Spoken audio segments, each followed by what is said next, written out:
Hello everyone, good evening all. So we'll start our discussion from the last two sessions or three sessions. We have discussed or came across what are the functions of bank, and then the three core functions of banks are accepting deposits, giving loans, and clearing negotiable instruments. So in the last two sessions, we have completed what are different types of deposits and their types and all. And also we came across giving loans and these. So basically we covered these two topics. And in this session, we will try to complete this clearing negotiable instrument. So all these are the main functions of the bank, which is according to the Banking Regulation Act 1949. So let us move to the clearing negotiable instruments. So what are the negotiable instruments? So usually we have two things like DD and check. DD and check are known as negotiable instruments. So uh, let us go in detail about what is check and what is DD. So there is some Negotiable Instrument Act 1881.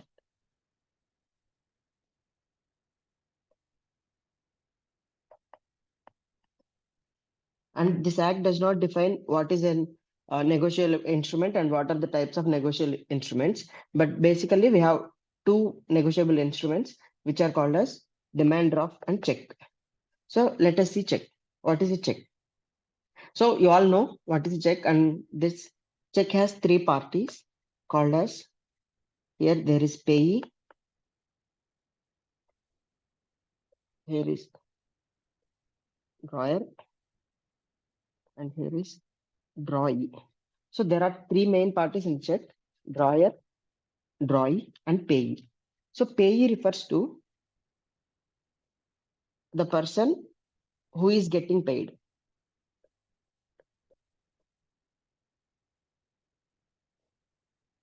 So actually payee is the person whoever is getting paid is known as payee, and whoever pays is known as drawer, and a bank agency which acts between the drawer and payee is known as drawee. Actually always drawee is a bank, and these two may be an individual or so many corporations that might be different, but this always will be a bank. So actually this is how a check look like. Here it is a, this is drawer, this is payee, and this is bank or drawee. So this is an example of a check. If we go into the details, here we can see it is valid for 3 months only. And other particulars also there, like this is known as check number, this is MICR number, this is RBI code, and this is transaction code. So we need not go into the details what are these things, but just remember this is check number, this is MICR. We will go in detail with what is MICR and all. This is RBI code for the reference to the RBI, and this is transaction code. Actually for the transaction code మనకి ఎలా ఉంటుంది అంటే, savings account అయితే ఒకటి ఉంటుంది, loan account అయితే ఇంకొకటి ఉంటుంది. ఇట్లా డిఫరెంట్ గా ఉంటాయి అనమాట. ఇది సేవింగ్స్ అకౌంట్ కాబట్టి 31 ఉంది. ఇన్ కేస్ 16 అని ఉంటే అది లోన్ అకౌంట్ కానీ లేదంటే డిడి కానీ ఉంటాయి. ఓకేనా? No need to go in detail about that. But మనకేం కావాలి అంటే ఇందులో ఏమేం పర్టికులర్స్ ఉంటాయి అనేది కావాలి. ఇది ఎస్బీఐ చెక్ స్పెసిమెన్, అండ్ ఇది హెచ్డిఎఫ్సి చెక్. సేమ్ ఇక్కడ ఎవరైతే ఇష్యూ చేస్తారో he is called drawee, and this is payee,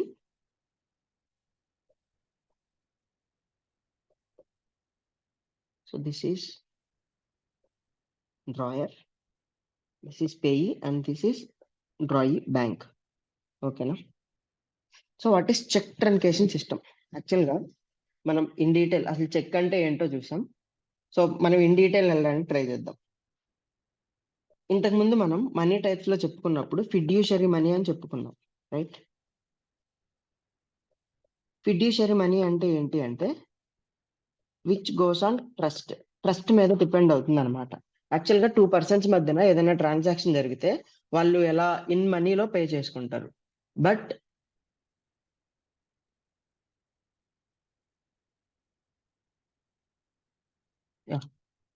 ఏదన్నా ఇద్దరి మధ్యలో ఉన్న ట్రాన్సాక్షన్ జరగాలి అంటే వాళ్ళు ఇన్ మనీలో పే చేసుకుంటారు. బట్ మనకిప్పుడు ఏదన్నా చెక్ డీడీ ఇస్తున్నాము అంటే, ఇప్పుడు మీకు చెక్ ఇస్తున్నప్పుడు ఆ చెక్ పే చేసే వాళ్ళ అకౌంట్ లో మనీ ఉన్నాయా లేదా అనేది మీకు తెలియదు. కానీ మీరు చెక్ తీసుకొని బ్యాంక్ వెళ్ళి డిపాజిట్ చేసి దాన్ని ఎన్కాష్ చేసుకుందాం అనుకుంటున్నారు. సో ఈ మధ్యలో ఏదైతే ఉంటుందో దీన్ని మనం విత్ ట్రస్ట్ తోనే వెళ్తాం. ఓకేనా? చెక్ ట్రంకేషన్ సిస్టమ్ అంటే ఏంటి అంటే, ఫర్ ఎగ్జాంపుల్ మీకు నేనున్నాను, నేను ఇక్కడ ఇంకొక ఇండివిజువల్ ఉన్నారు. ఇది నేను అనుకోండి, ఇది ఇంకొక పర్సన్, ఇది బ్యాంక్. ఓకేనా? నేను ఏం చేస్తానంటే ఫస్ట్ ఒక చెక్ ఇష్యూ చేస్తాను. మీకు పేయీ దగ్గర ఏం చేస్తానంటే మీ నేమ్ రాసి, ఫర్ ఎగ్జాంపుల్ రామకృష్ణ అనుకోండి, రామకృష్ణ అని రాసి సమ్ అమౌంట్ రాసి ఇస్తాను అనమాట. ఎవరికి? రామకృష్ణకి నేను చెక్ ఇస్తాను. రామకృష్ణ ఏం చేస్తాడంటే దీన్ని బ్యాంక్ లో ఇస్తాడు. బ్యాంక్ వాళ్ళు చెక్ డీటెయిల్స్ వెరిఫై చేస్తారు. అంటే దీని మీద ఉన్న సిగ్నేచర్ మ్యాచ్ అయిందా, అకౌంట్ నెంబర్ మ్యాచ్ అయిందా, నేమ్ కరెక్ట్ గా ఉందా అనేవి చూసి, అండ్ వ్యాలిడిటీ ఉందా, ఈ డీటెయిల్స్ అన్ని చూసి ఏం చేస్తారంటే ఇఫ్ దే మ్యాచ్ వాళ్ళు మనకి మనీ ఇస్తారు. ఓకేనా? అయితే ఇప్పుడు ఏమవ్వచ్చు అంటే ఎవరన్నా దీన్ని మ్యానిపులేట్ చేయొచ్చు, దీన్ని ట్యాంపర్ చేయొచ్చు. ట్యాంపర్ చేస్తే ఏమవుతుంది అంటే ఫర్ ఎగ్జాంపుల్ నేను 10,000 రాసింది వాళ్ళు ఇంకో యాడ్ చేసేసి 1 lakh చేయొచ్చు. సో మనం ఈ మధ్యన చూస్తుంటే ఏంటి, పెన్స్ కూడా వస్తున్నాయి, ఎరేజర్ పెన్స్.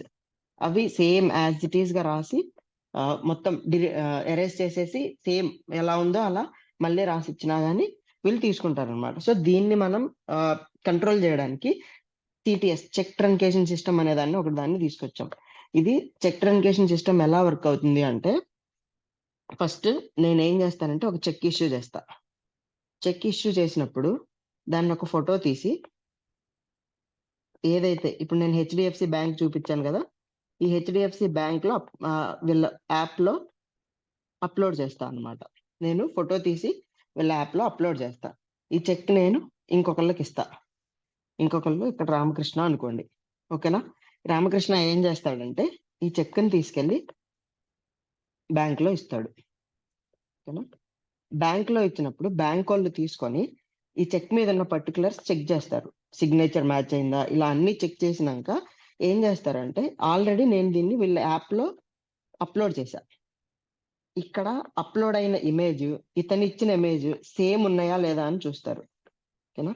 సేమ్ ఉంటే ఈ చెక్ అనేది క్లియర్ చేస్తారనమాట. చెక్ క్లియరింగ్ అంటే ఏంటి అనేది కూడా చూద్దాం. ఓకేనా? క్లియర్ చేస్తారు. సేమ్ లేకపోతే ఏం చేస్తారు అంటే, ఏదన్నా మిస్ మ్యాచ్ వచ్చింది అనుకోండి, అక్కడ నా డీటెయిల్స్ కి అండ్ నేను అప్లోడ్ చేసిన డీటెయిల్స్ కి ఫస్ట్ ఏం చేస్తారంటే నాకు కాల్ చేస్తారు. ఈ బ్యాంక్ వాళ్ళు కాల్ చేసి, ఇట్లా మీరు చెక్ ఇష్యూ చేశారు, అందులో డీటెయిల్స్ ట్యాంపర్ అయ్యాయి, మేము మనీ ఇవ్వచ్చా ఇవ్వద్దా అని చెప్పి అడుగుతారు. ఇఫ్ ఇన్ కేస్ మనం ఒప్పుకుంటే ఏం చేస్తారు, మనీ ఇస్తారు. మనం ఒప్పుకోకపోతే ఈ చెక్ డిసానర్ అయిపోతుంది. ఓకేనా? ఈ డిసానర్ అంటే ఏంటి, ట్యాంపరింగ్ ఏంటి, మిస్ మ్యాచింగ్ ఏంటి, బౌన్సింగ్ ఏంటి, ఇవన్నీ మాట్లాడదాం. ఓకేనా? సో ఫస్ట్ మనకి నేను ఒక చెక్ ఇచ్చినప్పుడు ఇంకొక పర్సన్ కి ఇతను వెళ్ళి దీన్ని బ్యాంక్ లో డిపాజిట్ చేస్తాడు. బ్యాంక్ వాళ్ళు అన్ని డీటెయిల్స్ మ్యాచ్ అయితే నా అకౌంట్ నుంచి మనీ డిడక్ట్ చేసి ఆ మనీ ఇతనికి ఇస్తారనమాట. So this is how cheque works. ఓకేనా? అండ్ చెక్ లో చూసుకుంటే మనకి ఏమేమి పర్టికులర్స్ ఉంటాయి, పేయి, ఎవరికైతే పే చేస్తున్నామో అతను పేయి, ఎవరైతే ఇస్తున్నారో అతను డ్రాయర్, అండ్ ఏ బ్యాంక్ నుంచి అయితే ట్రాన్సాక్షన్ జరుగుతుందో దాన్ని డ్రాయి అంటాం. ఇది ఎప్పుడు ఒక బ్యాంకే ఉంటుంది. ఈ డీటెయిల్స్ చూసుకుంటే ఇది చెక్ నెంబర్, ఎంఐసిఆర్. ఎంఐసిఆర్ అంటే ఏంటో మాట్లాడదాం. And this is RBI code for bank purpose, and this is transaction code. అది కూడా అకౌంట్ టైప్ అనేది మనకి చూపిస్తుంది. సో ఇప్పుడు దాకా ఏమేమి చెప్పుకున్నామో ఒకసారి రాయడానికి ట్రై చేద్దాం. ఓకేనా? సో చెక్ టైప్స్ ఏంటి అంటే, బేరర్ చెక్. బేరర్ చెక్ అంటే ఏంటి అంటే, ఇప్పుడు ఈ చెక్ మీదన మనం పేయి దగ్గర బేరర్ అని రాసేసాం అనుకోండి. ఓకేనా? బేరర్ అని రాసేసి ఇక్కడ మనం సైన్ చేసేసి ఇచ్చేస్తే ఎవరు తీసుకొచ్చినా ఆ చెక్ ని వాళ్ళకి మనీ ఇచ్చేస్తారనమాట. ఓకేనా? ఇంక అందులో ఎలాంటి అబ్జెక్షన్ ఏమీ ఉండదు. ఎవరైతే తీసుకొచ్చిస్తారో వాళ్ళకి మనీ ఇస్తారు. ఓకేనా? బేరర్ అంటే ఎవరు అంటే ఎవరైతే తీసుకొచ్చిన వాడికి చెక్ యాజ్ ఇట్ ఈజ్ గా ఇచ్చేయండి అని చెప్పే ఇండికేషన్ బేరర్ చెక్. దాని మీద నేమ్ గానీ అట్లా ఏం ఉండదు.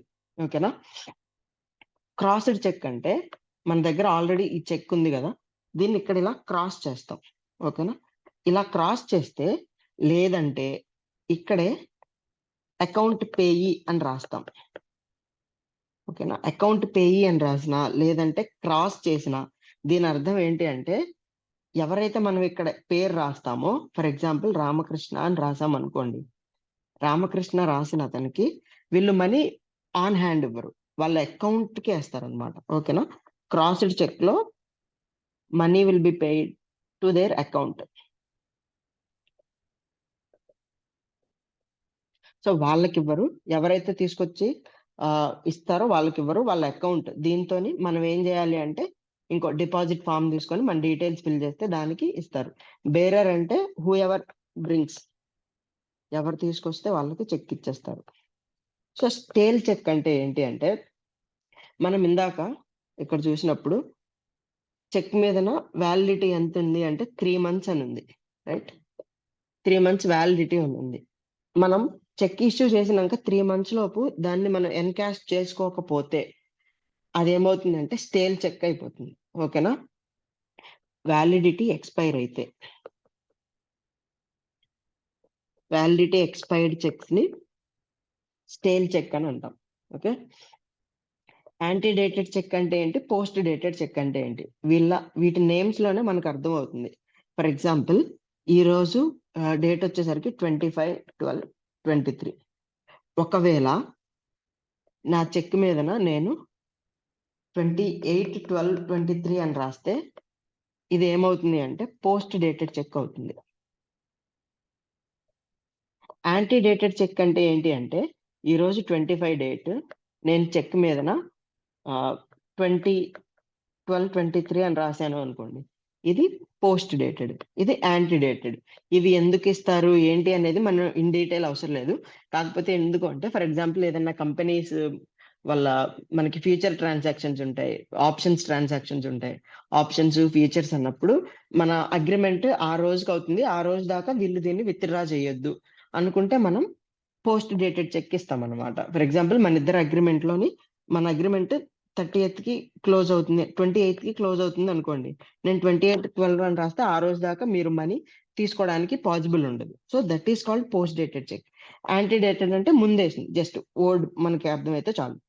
So material of the cheque అంటే ఏంటి అంటే ఇందాక మనం మాట్లాడుకున్నాం కదా, ఇందులో ఏ డీటెయిల్స్ అన్నా కానీ అంటే పేయి నేమ్ కానీ లేదంటే మనీ కానీ ఇక్కడ మనం రాసిన మనీ కానీ ఈ సిగ్నేచర్ కానీ ఇవి ఏవి మిస్ మ్యాచ్ అయినా కానీ ఆ మెటీరియల్ ఆఫ్ ద చెక్ అనేది మిస్ మ్యాచ్ అయితే మనీ మనకి ఇవ్వకుండా ఏం చేస్తారంటే ఎవరైతే ఇష్యూ చేశారో అతనికి కాల్ చేసి అడుగుతారు క్లియర్ చేయొచ్చా క్లియర్ చేయొద్దా అని. ఇఫ్ ఇన్ కేస్ క్లియర్ చెయ్యండి అని అతను కనుక మనకి చెప్తే చెక్ అనేది క్లియర్ చేస్తారు, లేదంటే చెక్ అంతటితోనే డిసానర్ అయిపోతుంది. ఓకేనా? So dishonor of the check ante for any reason, if check is not cleared, it is known as dishonor. ఓకేనా? సో ఇది డిసానర్ అంటే. బౌన్సింగ్ ఆఫ్ ది చెక్ అంటే ఏంటి అంటే మనం చెక్ 10K తీసుకోండి అని చెప్పి చెక్ ఇష్యూ చేసినాక మన అకౌంట్ లో 9Kనే ఉన్నాయి అనుకోండి. ఓకేనా? అప్పుడు ఏమవుతుంది అంటే చెక్ బౌన్స్ అవుతుంది, చెక్ అనేది క్లియర్ అవ్వదు. ఎందుకంటే ఇన్సఫిషియెంట్ బ్యాలెన్స్ ఉండడం వల్ల. ఇలాంటి కేసెస్ లో ఇన్సఫిషియెంట్ బ్యాలెన్స్ ఉండడం వల్ల చెక్ అనేది క్లియర్ అవ్వకపోతే దాన్ని చెక్ బౌన్స్ అంటాం. ఓకేనా? అండ్ ఇది ఇంతకు ముందు క్రిమినల్ కేసు, ఇప్పుడు జస్ట్ సివిల్ కేసుతోనే అయిపోతుంది. So okay, this is details of the cheque. Demand draft అంటే ఏంటి అంటే మనం ఇన్ డీటెయిల్ అక్కర్లేదు, బట్ యూజువల్ గా మనం ఎందుకు యూజ్ చేస్తామో మాట్లాడుకుందాం.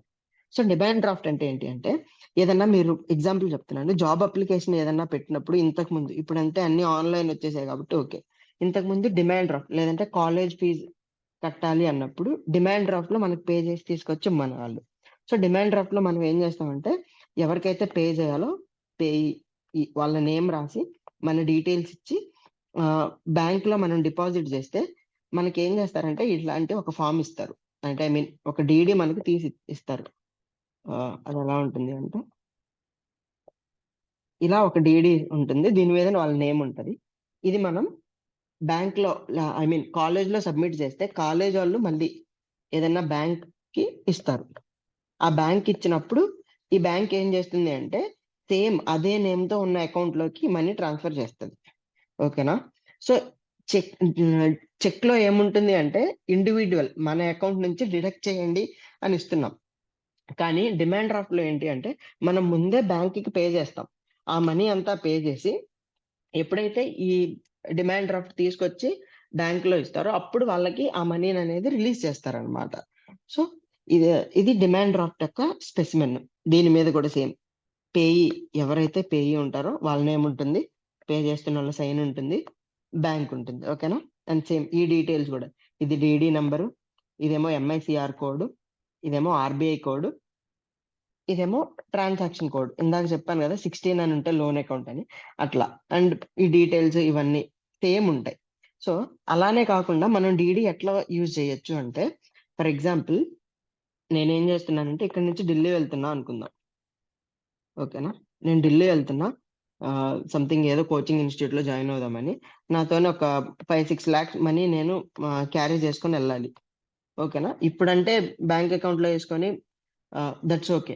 బట్ ఇంతకు ముందు మనీ క్యారీ చేయాలి అనుకుంటే ఈ 5-6 lakh తీసుకొని నేను ట్రైన్ లో వెళ్తే అది మధ్యలో ఏదన్నా జరగచ్చు, చెప్పలేం కదా.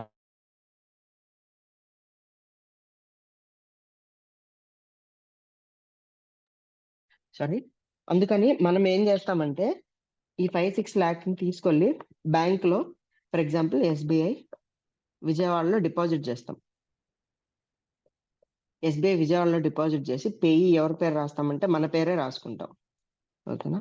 మన పేరే రాసుకొని ఈ 5 lakhs మనం డిపాజిట్ చేస్తే మనకి డీడీ అనేది ఇస్తారు.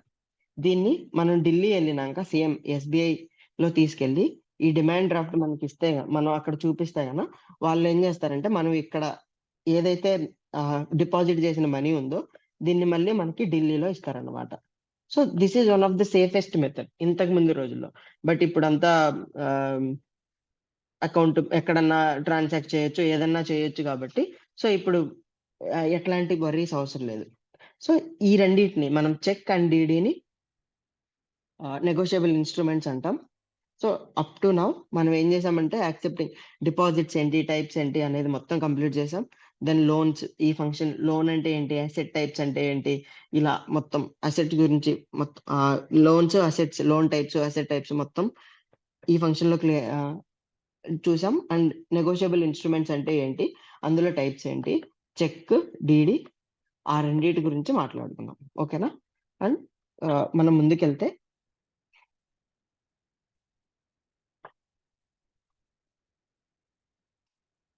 ఏటీఎం అంటే ఏంటో చూద్దాం.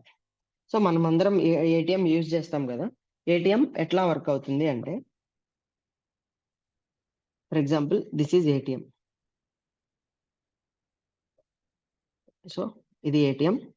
మనం ఏం చేసామంటే మన ఏటీఎం కార్డ్ ఎంటర్ చేసి మనీ ఎంత కావాలో అంత మనం దానికి ఇచ్చామన్నమాట, స్పెసిఫై చేసాం. అప్పుడు అది ఏమవుతుంది అంటే ఏటీఎం ఫస్ట్ ఎక్కడికి ఈ ఇన్ఫర్మేషన్ ఎక్కడికి వెళ్తుంది అంటే నేషనల్ ఫినాన్షియల్ స్విచ్ అని ఉంటుంది, ఎన్ఎఫ్ఎస్.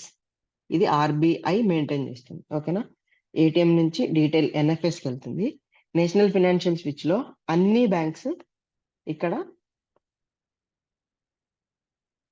కనెక్ట్ అయి ఉంటాయి దీనికి. ఎస్బిఐ, యూబిఐ, బిఓబి, పిఎన్బి, ఇలా ఏదన్నా అనుకోండి, అన్ని బ్యాంక్స్ ఈ ఎన్ఎఫ్ఎస్ కి స్విచ్ కనెక్ట్ అయి ఉంటాయి.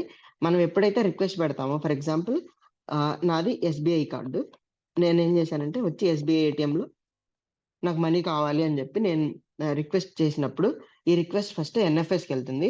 ఎన్ఎఫ్ఎస్ నుంచి ఎస్బీఐ మెయిన్ సర్వర్ ఉంటుంది.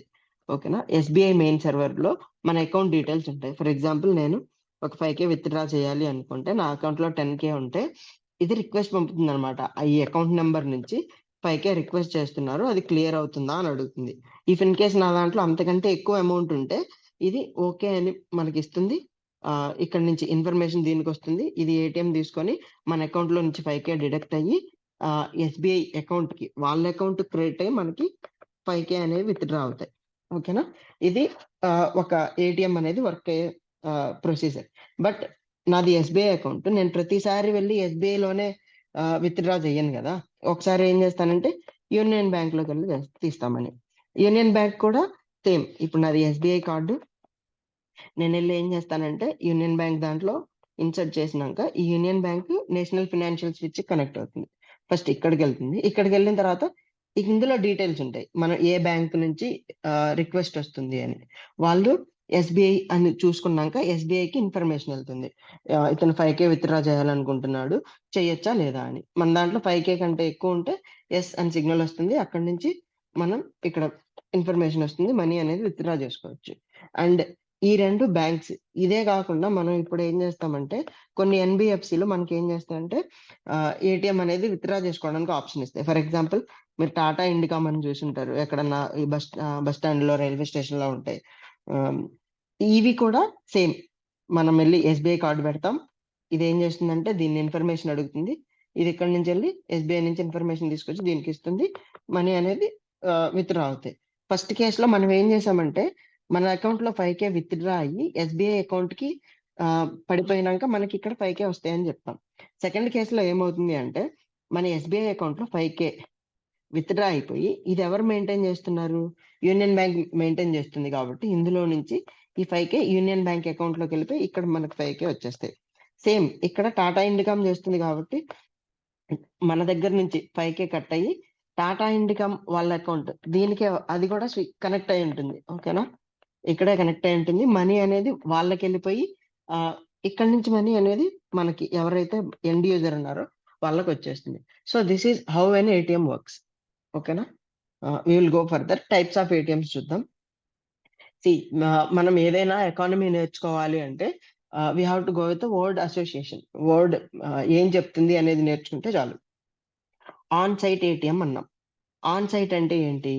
ఆన్ సైట్ అంటే ఏంటి అంటే ఫర్ ఎగ్జాంపుల్ బ్యాంక్ ఉంది, బ్యాంక్ ప్రిమిసెస్ లోనే మనకి ఏటీఎం ఉంటే దాన్ని ఏమంటామంటే ఆన్ సైట్ ఏటీఎం అంటాం. ఒకవేళ బ్యాంక్ ప్రిమిసెస్ లో కాకుండా వేరే దగ్గర ఎక్కడన్నా ఉంటే, ఫర్ ఎగ్జాంపుల్ మనం బ్యాంక్ లోనే ఏటీఎం చూస్తాం, అట్లా కాకుండా మెయిన్ సెంటర్స్ లోనో ఇంకెక్కడన్నా జంక్షన్స్ లోనో మనకి ఏటీఎంస్ కనిపిస్తాయి. సో దీన్ని ఆన్ సైట్ ఏటీఎం అంటాం. ఇది ఆఫ్ సైట్ ఏటీఎం అనమాట. అంటే బ్యాంక్ లో కాకుండా బ్యాంక్ ఇంకా ఎక్కడన్నా వేరే చోట ఉంటే దాన్ని మనం ఆఫ్ సైట్ ఏటీఎం అంటాం. జస్ట్ వర్డ్ అసోసియేషన్, టైప్స్ నేర్చుకుంటున్నాం అంతే. Then brown label ATM, white label ATM అంటే ఏంటో చూద్దాం. ఫర్ ఎగ్జాంపుల్ మీరు మనీ విత్డ్రా చేశారనుకోండి, మనీ విత్డ్రా చేసినప్పుడు ఏమవుతుంది అంటే మీకు ఒక ట్రాన్సాక్షన్ స్లిప్ వస్తుంది ఇలాగా. ఇందులో సమ్ ట్రాన్సాక్షన్ నెంబర్ ఉంటుంది, అన్నీ ఉంటాయి. అన్నీ ఉండేసి ఇప్పుడు మనం ఎస్బీఐ ఏటీఎంకి వెళ్ళి డ్రా చేస్తే ఇక్కడ ఏమవుతుంది అంటే ఎస్బీఐ లోగో వస్తుంది, రైట్? ఎస్బీఐ లోగో వస్తుంది. ఇలా లోగో వచ్చి బ్యాంక్ నేమ్ ప్రింట్ అయితే దీన్ని ఏమంటామంటే బ్రౌన్ లేబుల్ ఏటీఎం అంటాం. ఓకేనా, ఇలా లోగో రాకుండా ఓన్లీ జస్ట్ ఇలా స్లిప్ మాత్రమే వస్తే అండ్ ఇక్కడ డీటెయిల్స్ అన్ని మెన్షన్ ఉంటే దీన్ని వైట్ లేబుల్ ఏటీఎం అంటాం. అయితే బ్రౌన్ లేబుల్ ఏటీఎం ఎవరు ప్రొవైడ్ చేస్తారు, వైట్ లేబుల్ ఏటీఎం ఎవరు ప్రొవైడ్ చేస్తారు అంటే ఫర్ ఎగ్జాంపుల్ ఏదైనా బ్యాంక్ కనుక ఏటీఎం మెయింటైన్ చేస్తుంది అనుకోండి, ఏదైనా కమర్షియల్ బ్యాంక్ లేదంటే ఏదైనా ఆర్ఆర్బీస్ కానీ ఏదైనా సరే బ్యాంక్ ఏటీఎం ఆపరేషన్స్ కనుక చేస్తే దాని మీద ఖచ్చితంగా వాళ్ళ లోగో ప్రింట్ అవుతుంది. అవన్నీ బ్రౌన్ లేబుల్ ఏటీఎంస్. బ్యాంక్స్ కాకుండా ఎన్బిఎఫ్సిస్ ఉంటాయి. ఇందాక నేను చెప్పినట్టు టాటా ఇండికామ్ కానీ ఇంకేదైనా కానీ ఇలా ఉంటే అవి వాటి మీద లోగో ప్రింట్ అవ్వవు, వాటిని వైట్ లేబుల్ ఏటీఎం అని అంటాం. ఓకేనా? Then so if logo and bank name prints, it is known as brown label ATM. No logo and bank name, then it is called as white label ATM. Green label ATM అంటే ఏంటి అంటే, for example if they are used for agricultural related transactions కి మనం use చేసాం అనుకోండి, agricultural transactions కి use చేస్తే దాన్ని గ్రీన్ లేబుల్ ఏటీఎం అంటాం. Pink label word association, pink అని ఎక్కడ వచ్చినా కానీ మనం మోస్ట్లీ దాన్ని ఉమెన్ కి రిలేట్ చేస్తాం. ఓకేనా? For example if an ATM which is only exclusively for women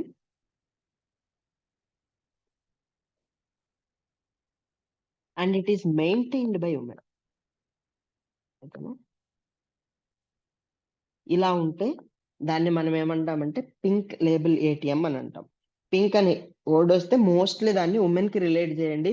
ఏదైనా ఆప్షన్స్ లో ఉంటే అట్లీస్ట్ 2 ఆప్షన్స్ అన్నా కట్ అవుతాయి.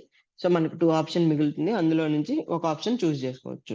Pink is mostly related to pink బస్సులు అన్నా కానివ్వండి, పింక్ ఏటీఎంలు అన్నా కానివ్వండి, పింక్ బ్యాంక్స్ అన్నా కానివ్వండి, అట్లా ఏం పింక్ రిలేటెడ్ వచ్చినా కానీ that is related to women అని గుర్తుపెట్టుకోండి అంతే, not more than that. Cash out ATM అంటే ఏంటి అంటే, ఫర్ ఎగ్జాంపుల్ ఒక ఏటీఎంలో మోర్ దెన్ 10 hours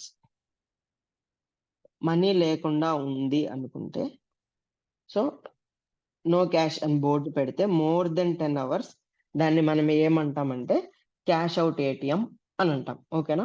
అది ఇప్పుడు ఒక మంత్ లో, if in a month ATM does not have cash for more than 10 hours, దాన్ని మనం క్యాష్ అవుట్ ఏటీఎం అని అంటాం. ఓకేనా? So this is the thing. I think ఇంకొక 4-5 minutes లో మన సెషన్ ఎండ్ అవుతుంది. If you have any doubts మనం కావాలంటే మళ్ళీ జాయిన్ అవుదాం. మీరు చాట్ లో రాయండి so that I can see.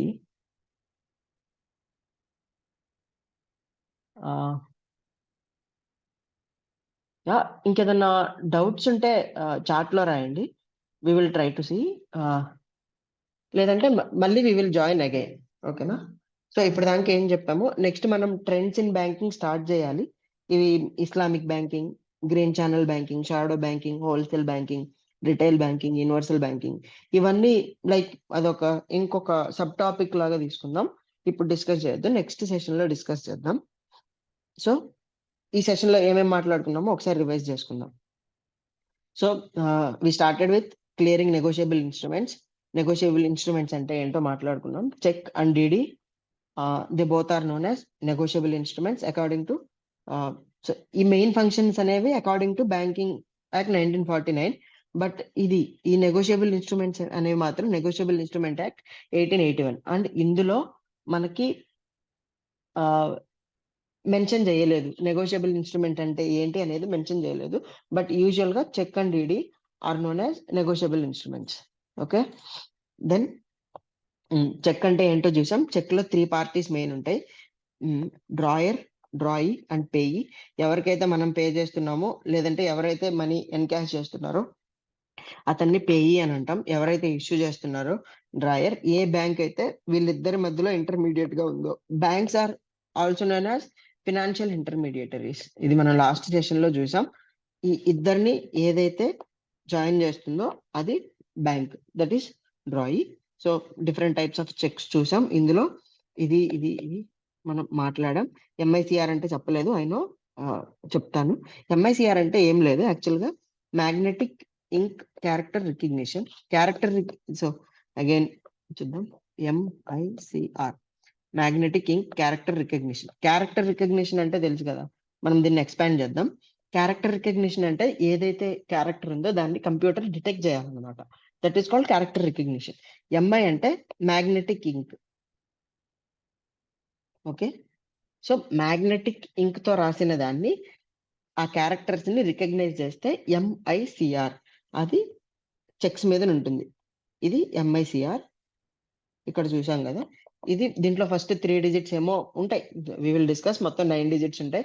First three digits city ఉంటుంది. నెక్స్ట్ 3 డిజిట్స్ ఏమో బ్యాంక్ ఉంటది. అట్లా మొత్తం 9 డిజిట్స్ ఉంటాయి. అది ముందు డిస్కస్ చేద్దాం. So CTS, cheque truncation system.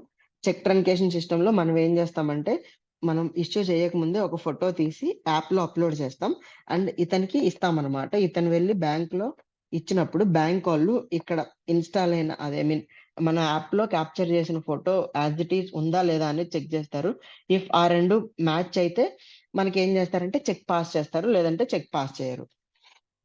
Then cheque types. Bearer cheque అంటే ఎవరైతే తీసుకొచ్చిస్తారో వాళ్ళని ఇంకే డౌట్లు అడగరు, మనీ వాళ్ళకి ఇచ్చేస్తారు. That is bearer cheque. Crossed cheque అంటేనేమో అకౌంట్ కి మాత్రమే పే చేస్తారు, ఇట్లా డబుల్ క్రాస్ చేయాలి చెక్ మీదన. స్టేల్ చెక్ అంటే వ్యాలిడిటీ ఎక్స్పైర్ అయిపోతే that is called stale cheque. Antedated, post dated. Name తోనే తెలుస్తుంది. కరెంట్ డేట్ కన్నా ముందుంటేనేమో యాంటీడేటెడ్, తర్వాత ఉంటేనేమో post dated. Material of the cheque అంటే ఏదైనా దాని మీద మనం రాసినవి ట్యాంపర్ అయినా మిస్ మ్యాచ్ అయినా వాళ్ళు మనకి బ్యాంక్ వాళ్ళు కాల్ చేసి చెక్ క్లియర్ చేయాలా వద్దా అని అడుగుతారు. That is called material of the cheque. Then dishonour of the cheque. ఏదైనా రీజన్ వల్ల చెక్ అనేది పాస్ అవ్వకపోతే that is called dishonour of the cheque. మన అకౌంట్ లో ఇన్సఫిషియంట్ అమౌంట్ లేకపోతే చెక్ అనేది ఏమవుతుందంటే బౌన్స్ అవుతుంది, ఇన్సఫిషియంట్ మనీ లేకపోవడం వల్ల. That is called bouncing of the cheque. And ఇది క్రిమినల్ కేసు అవ్వచ్చు, సివిల్ కేసు అవ్వచ్చు, డిపెండింగ్ అపాన్ ద కేసు అనమాట. సో డిమాండ్ డ్రాఫ్ట్ అంటే ఏంటి అనేది చూసాం మనం ముందే. అమౌంట్ సో డిమాండ్ డ్రాఫ్ట్ లో ఏముంటుంది అంటే చెక్ ఇట్లా బౌన్స్ అయ్యే ఛాన్స్ ఉండదు, ఎందుకంటే మనం ముందే పే చేసి ఒక ఇన్స్ట్రుమెంట్ ని ఇస్తాం. అది వేరే వాళ్ళు లేదా మనం ఎక్కడన్నా ఎన్కాష్ చేసుకోవచ్చు. అది సేమ్. ఇది కూడా మనం ఒక స్పెసిమెన్ చూసాం. దెన్ ఏటీఎం ఎలా వర్క్ చేస్తుందో చూసాం.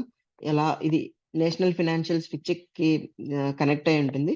సో ఇది ఎవరు మెయింటైన్ చేస్తారు అంటే ఎన్పిసిఐ మెయింటైన్ చేస్తుంది. ఎన్పిసిఐ గురించి నెక్స్ట్ క్లాసెస్ లో మాట్లాడదాం. So then types of ATM. On site అంటేనేమో బ్యాంక్ ప్రెమిసెస్ లో ఉండాలి, ఆఫ్ సైట్ అంటేనేమో బ్యాంక్ ప్రెమిసెస్ లో ఉండదు. బ్రౌన్ లేబుల్ ఏటీఎం అంటే లోగో అండ్ బ్యాంక్ నేమ్ కనిపిస్తే that is brown label ATM, కనబడకపోతే వైట్ లేబుల్ ఏటీఎం. ఇవి మోస్ట్లీ ఎన్బిఎఫ్సిస్ మేనేజ్ చేస్తాయి. ఎన్బిఎఫ్సిస్ అంటే ఏంటి అనేది బ్యాంకింగ్ టైప్స్ లో చెప్దాం. సో గ్రీన్ లేబుల్ ఏటీఎం అంటే ఏంటి అంటే అగ్రికల్చరల్ పర్పస్ కోసం యూజ్ చేస్తే green label ATM. And green channel counter అని కూడా ఉంటుంది, అది నెక్స్ట్ క్లాస్ లో మోస్ట్లీ డిస్కస్ చేద్దాం. పింక్ లేబుల్ ఏటీఎం అంటే exclusively for women. Cash out ATM అంటే ఒక మంత్ లో 10 hours minimum, I mean 10 hours కన్నా ఎక్కువ మనీ లేకపోతే that is called cash out ATM. Okay, this is for the session. ఇంకేదైనా డౌట్స్ ఉంటే you can ask here are group లో post చేయొచ్చు,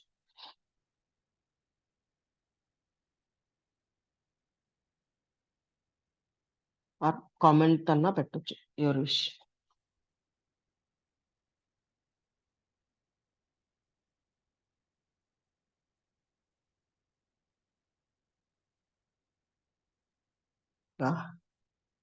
So if you have any doubts, you can raise your hand. Just give me a minute.